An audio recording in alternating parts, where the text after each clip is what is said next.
السلام عليكم ورحمة الله تعالى وبركاته كسودو داودي kanaalka xangashow muuqaalkeena maanta waxaan ku soo bandhigi doonaa shanta wadan ee gudulka weyn qaaradda Afrika waxaan ka soo bilaabi doonaa wadanka shanaad inagoo tagi doona wadanka koobaad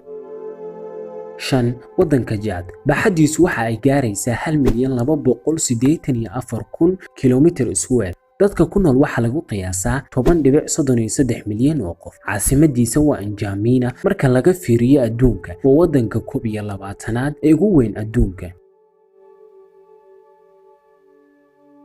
afar wadanka Liibiya baaxadiisu waxa ay gaaraysaa 1,759,540 kilomitir iskuweer dadka ku noolna waxa lagu qiyaasaa 6.67 milyan oo qof caasimadiisa waa Tripoli marka laga eego adduunka waa wadanka 17aad ee ugu weyn adduunka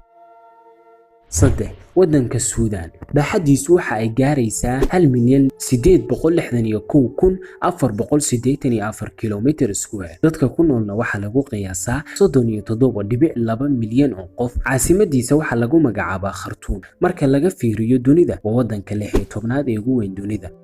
labo wadanka Jamhuuriyadda Dimuqraadiga ee Kongo baaxadiisu waxa ay gaaraysaa 2,344,858 kilomitir iskuweer dadka ku nool waxa lagu qiyaasaa 4.66 milyan